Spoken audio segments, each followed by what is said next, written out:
Cheers! Charles me Dior. If Adam and Ellie records a video about a drink, did it even exist? To a new video series. Welcome to... After the beep. After the Beep. After the beep. Beep. So this is going to be a conversation, relaxed, laid-back style discussion video where we answer your woes, solve your problems, and soothe your worries. Everyone watching has the opportunity to ring in, to call in if you want to and contribute, because we're going to be answering your questions, whether that's just because you genuinely need help or you're just interested. It's a way to get you guys involved too, because I don't know, we don't know what you want to be talking about. I wouldn't want to receive relationship advice from a couple that's not very healthy. I feel like we're in a good, stable, healthy relationship. But obviously our answer isn't the only answer. Make sure you're asking other people or a professional or I don't know. But go see a doctor. Yeah, yes. Because we're going to be covering things like sex and maybe sexual health or just anything to do with relationships, dating, love, all of that jazz. If you want to get involved, I've got an email down there that you can use. Send your voice clips in. If you don't know how to send voice clips via email, just send a video of yourself asking the question. You don't have to be in the video. We just need your audio. We need the audio clip to use for this. So, let's dive on into the first voice message. Hey guys, my question is, how far into dating or into a relationship do you think it's okay to have sex the first time? Good question. And this is an opinion. This isn't us saying what's right and wrong. She asked for our opinion for this. I've never really followed any rules for this. I've never really had my own idea of what is the right thing to do or the wrong thing to do. I've always been the kind of person who just kind of bounces off the other person. So if the other person feels comfortable straight away or wants to do it much further in the relationship, then that's fine by me. Yeah. So I've always kind of reflected the other person's thoughts and their feelings about it. That's quite good. If you're going by a general rule of thumb, I would say give it a couple of dates first. Yeah. Because rather than seeing the other person, if you want a serious relationship, rather than seeing the other person as more of this sexual figure who you have sexual thoughts about all the time, and you want to get to know them properly, I would say at least have a few dates first where you actually get to know each other properly. Yeah. Get to know them, what they're like with their clothes on and all that sort of stuff. And I guess you start to develop feelings before you go into that, and then you probably enjoy it more anyway. Because I think if you want it to last long, you want to know that there's other elements of them that you like before you just get attached to them for the sex. Yeah. And then that's kind of only what you do with them and what you associate them with. So you're quite flexible, and you say you bounce off other people. Yeah. Some people will have their set kind of rules and not disciplines, but yeah, I would say discipline. Yeah. Because I don't know, I guess it's a form of protection, isn't it? To say I don't want to get into anything where I get attached, and that's such a private and personal thing. They don't want to just give it out to anybody too soon and end up feeling upset if it didn't work out. Or I want to be very clear about that person's motives. So if I don't feel that they're going to commit. Yeah, and I worry that they're not going to use it against me, but I feel like I've given a piece of myself to that person. Yeah. So if they end up running off, I feel like they've taken a part of me away from me. So it's kind of like a vulnerability. You want to make sure they don't take advantage of you, basically. Yeah, but that's not to say you are giving yourself away to someone. It's just your thoughts. That's just the way I view it. So it's similar to you. I guess I bend with how they view your relationship, because not entirely though, I will still make sure I give myself space and time.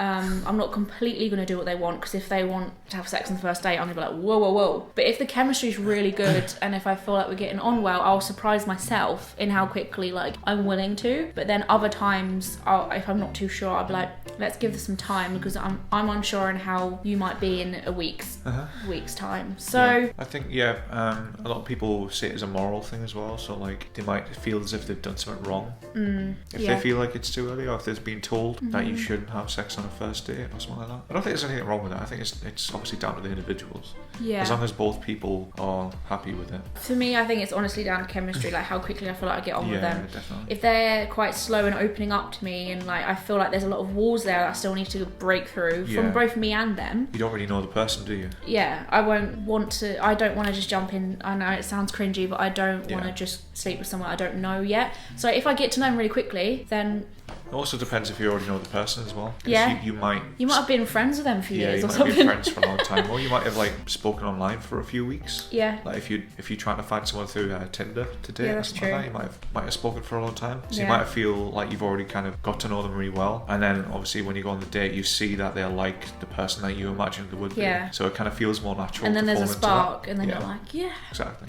For me, it depends on the person. That sounds so annoying as an answer, but No, it it really definitely does. does though, because I've been on dates where I wouldn't have felt comfortable Yeah. to do it on the first date. However, I don't think that I could like someone enough the first time meeting them and sleep with them.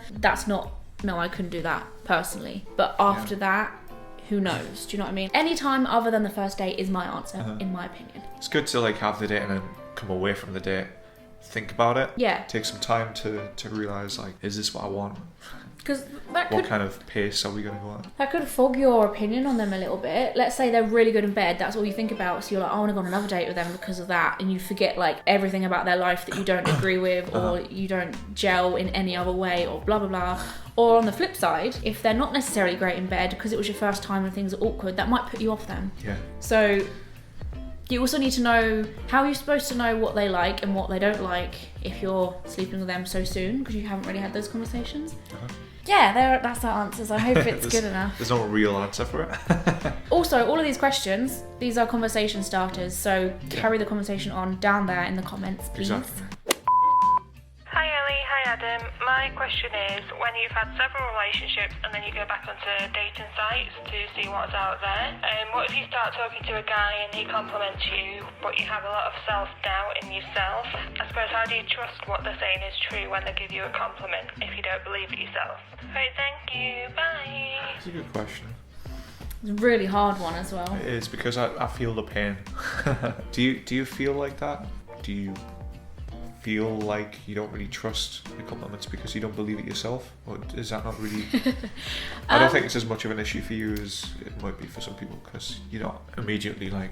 I can relate, but also over time I feel like I've built a lot of self-confidence up, and it does mean that once you have that and you get told something that I don't want this to sound cocky, but if someone was like, oh, I don't know, your hair looks good, like I put effort into it to feel that way about it myself, so I wouldn't say, oh, I know. So you hope that it comes across looking good. I know when someone tells you it looks good, it's like, it's that reassurance of like, it actually does look good because I feel that I've went out my way to make it look good. Yeah, so I'm like, oh, thank you, like, yeah, and I don't think that sounds cocky. Because you're not full of yourself. It's just like... or if someone was like, your butt looks good, I don't necessarily believe that, but I've said that to someone before who don't think that about their body. So like, I know how it feels to compliment someone who I know they don't believe it. Yeah. So I should be like, oh my god, I haven't received a compliment like that before. I should take it while I can and run. But my issue is when their compliments and the things they say about me doesn't match up with their actions. So if they throw those compliments around everywhere, anywhere, anyway, that's going to like make them feel less special. Like because, watered down. Yeah, because I'm like, well, they say that to multiple people, or like, it's not like a special compliment like, oh, you got nice tits, like. But you specifically like compliments that are unusual. Yeah, well, because they About seem unusual more features and genuine. stuff, yeah. Like the best compliments I've received is ones where I'm like, whoa, someone must have had to really notice that that's genuine because they haven't found it in like a book or they haven't heard it on TV. And actions not meeting up those words also in terms of if someone was to compliment me on stuff, but that's all they do, like someone who just kind of wants to make you feel good by saying like XYZ and then they don't really try anywhere else. They don't do things to make you feel nice. It's just all like verbal stuff. That's when I get a bit like, I don't believe that. I just find compliments weird anyway. Like, I'm one of those people who can't really take a compliment. I'll either just turn silly when they say it or go like shy, and I don't usually believe it, or I don't take it in. Like, I'll thank someone for a compliment, but I don't really believe it myself, so I kind of get that. But mine's not necessarily because of previous relationships, and what it sounds to me like this person might have had some maybe difficult times in previous relationships where they feel less about themselves. Or they've had partners that have said nice things but Yeah. then gone elsewhere, or Yeah, so it almost sounds like it wasn't doesn't ever mean true. anything. Yeah. I know I wouldn't compliment someone without really meaning what I said. Yeah. It's generally the guys who are like going out there trying to compliment the girls, trying to woo them and stuff, like to impress them. Until they give you a reason to disbelieve it. Yeah. Just accept it as a compliment and believe that they actually feel that way. Just actually like stop and think and kind of get in their head for a second and be like, if they've just complimented me on my eyes or something like that, just like think they've looked at my eyes and they've thought, wow. I would just think about that and then like take it in and just accept it and feel good about it. I think at the end of the day, right, if someone mentions something they like about your appearance, it doesn't have to be about appearance actually, does it? But let's just say in this case it is. Yeah. Like, take it on board for sure, but don't obsess too much and analyse it coming from them to the extent where you're working out whether they're telling the truth or not. Take what it is they've said and then just tell yourself that. Like, look at yourself in the mirror or when you're getting ready the next day and remember what that person said, and then just believe it yourself. Oh, my smile does look cute. Like, it does look, my eyes do look nice. I don't know. Because you're taking the power away from them being the person who determines whether you have nice eyes or not. Yeah. Like, you should just know you do, and you don't need someone else to tell you that. But if they do, then it's a bonus. And like you said, until there's a reason for you not to believe, then just let it be and let it happen. Every person is different, and if you've got a history with people telling you things that you don't believe as a consequence of difficult times or whatever, then you've just got to understand the next person who you start to speak to, they're nothing to do with whatever you've experienced in the past. Yeah. So it's important to differentiate this new person from everything else you've experienced. Yeah. Don't push your kind of like baggage, I suppose, onto new opportunities. And I hate using that word baggage, but that's what it will feel like to someone who's approached you and complimented you. Allowing your bad experiences in the past to get in the way of something potentially good. Yeah. I mean, it's never going to be good if you imagine you coming up to someone and saying, oh, I love your dress sense, and then being like, because, you know, their ex used to say it all the time and they turn out to be an annoying creep or something. Have hope that that person is a genuine person. And if they don't end up being that, then the next person maybe. You just have to be kind of endless with, like, chances for new people. Yeah. You really do, because otherwise you're just going to end up alone and very bitter. But there are, like, so many genuine people out there, so give people a chance, believe what they say. Don't shut them off when they try and say something, even though you might be like, eye roll. Unless it's like really smutty compliments, not nice cleavage. It is difficult to change your opinions of yourself. I find it difficult. Ellie compliments me a lot, and I do appreciate it. But I always say in response, like, I'm not, or like, why would you think that, or something like that, because I just don't believe it myself. I'm probably on a nice balanced ground of, like, not fully believing it yet, but I don't think I'm horrendous, because obviously I've got Ellie to kind of keep that balance of, like, telling us that I look good and whatever. See, particularly for people in relationships, let me just say this: if we're talking about compliments from people that know you and have been dating you for a while now, I know your situation is different because it's dating. It's hard to trust someone you don't know. Yeah. But in terms of us two, like, I've passed the point of needing to compliment you now. I don't need to win you over. We've been together for a while now. I could stop complimenting you if I wanted to, but I don't, because it just comes out. I don't like plan and all like analytically like think of the right things to say. It just comes to the front of your mind, and you because I would see him be like, you look fit, and I don't say it to make him believe it eventually. I just say it because it comes out. You need to realise that if your partner's the same, if they say things to you all the time, instead of wondering if they mean it or why they said it, appreciate the fact that it came to their head and they decided to say it out loud. So that question leads me to the next one, which is on a similar wavelength. What's the best way to stop like bad past experiences in like previous relationships from getting in the way of like current relationships? Okay, so yeah, it's pretty much the same sort of Very thing. similar. See each person as their own entity. Try to treat each individual person as like they've got their own thoughts, they've got their own opinions, they've got their own views, they've got their own personalities. So although it is easy to find like patterns and stuff like that, and see similarities and like associate certain thoughts and feelings, whether they're good or bad, with someone else who's similar, it's best to kind of try and completely divide the two. And if we're talking about like really toxic people and really dark experiences, you also need to remember that you are giving in to them and what they put you through. You're prolonging it by not allowing yourself new things and new opportunities, and there isn't going to be a way for you to prove yourself wrong if you don't choose to put yourself out there, regardless of what has happened to you previously. And I promise you will surprise yourself, particularly if the past experiences were really bad. I know for sure that you will surprise yourself when you meet someone new and you think it makes you actually realize how bad the past was. Like, even though you're already aware, meeting someone who doesn't have like a bad bone in their body will make you even more aware of how terrible your past experience was. And I promise you will surprise yourself, and it will kind of give you faith again. It is important to see people as new slates, because the last thing you want is someone to put you in the same box as someone else who has done terrible things. Like, no one wants that. It's gonna make them feel shit. It will make you feel shit. Like, it's not gonna do any good. And like we said before, even if this new person in your life turns out to be like that, it's such an easy thing to do and say, oh, they're all the same. Yeah. When in fact they're not. That's just another bad case.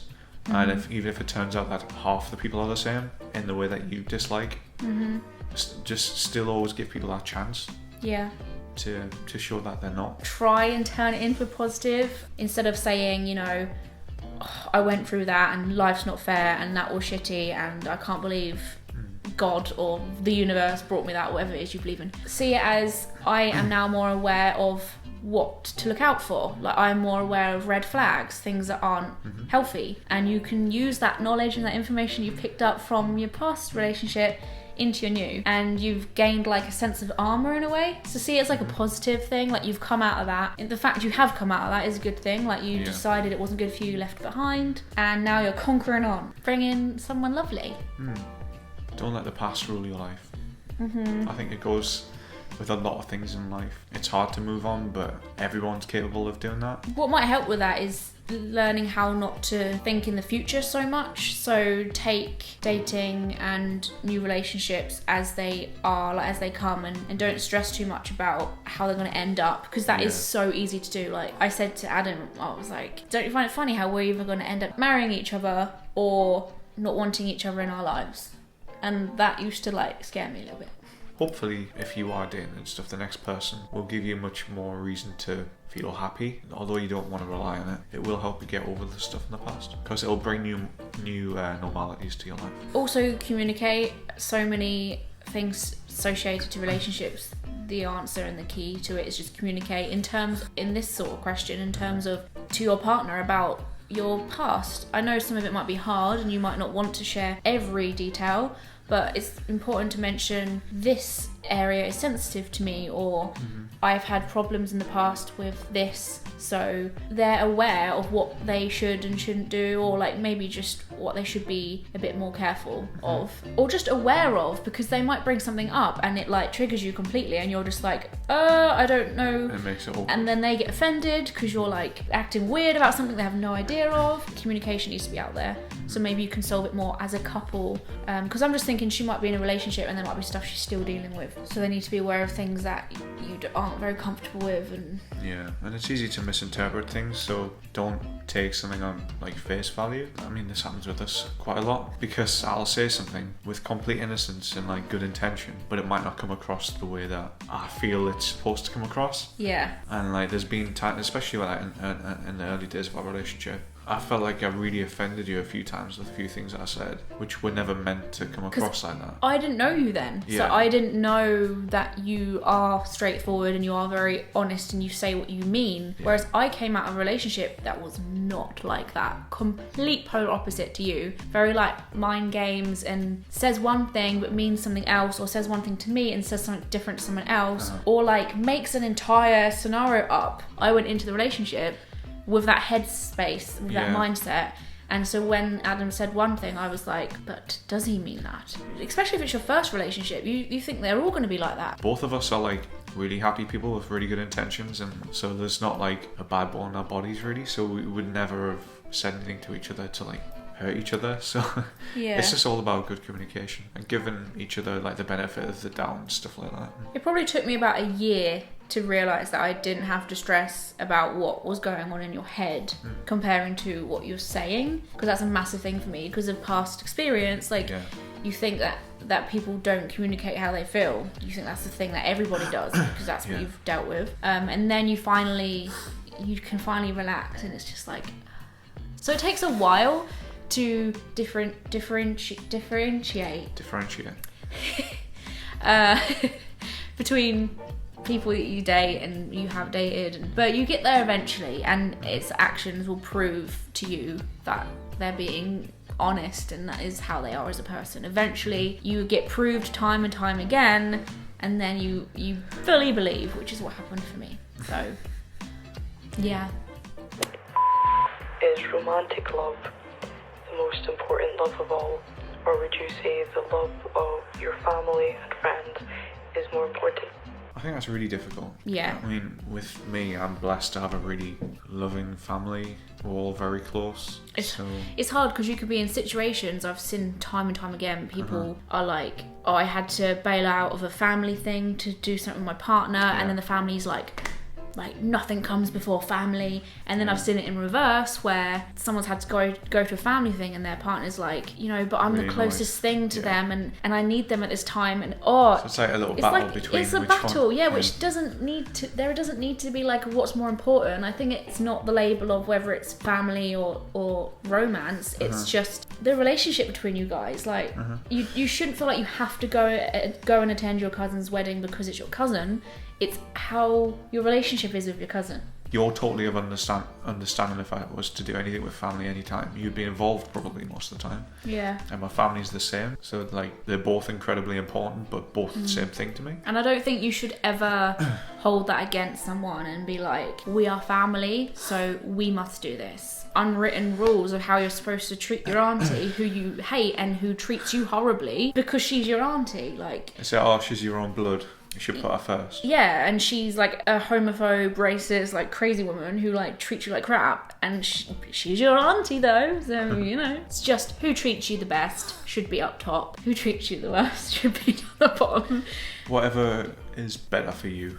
Yeah. Whatever makes you a better person. And I think also a lot of the time people end up feeling that their romantic relationships maybe come up top in terms of like who they spend more time with and where all their attention goes, because at the end of the day they have chosen to bring that exact kind of person into their life. They're going to want to spend a lot more time, I think, with their romantic lovers and their partners and their wives because they brought that person into their life for a reason, whereas family, it's just like you get along with them for sure, but you've been put into that family. Yeah, well, you've tailor-picked the person that you want to spend the majority of your time with. Yeah. In comparison to family, which you've been born into, so you haven't had any control over that. You're close with them because you've known them for so long, a lot of the time. Yeah. I mean, I've had experiences in my life where some people in my family have like kind of raised some warning signs about my partners and stuff like that, but because I'm so involved with the partner and so like kind of blinded to it, I won't see these things, and I'll kind of get defensive and like almost start to build like a wall between, and then after the relationship breaks down and then I start to see how it was, and then my family are like, yeah, it's different perspective from people who care about you and love you. Sometimes people do feel like they have to choose, really, because like you're saying, if they're just trying to help you and you're like, nah, but fogginess can get in the way, you're blinded, rose tinted glasses and all of that. Well, that works the other way as well. You might have like a lovely partner who gets protective and they're aware that some of your family are like, they walk all over bad for you, for whatever reason, and they'll try and tell you, but then you don't want to have either or that are really controlling.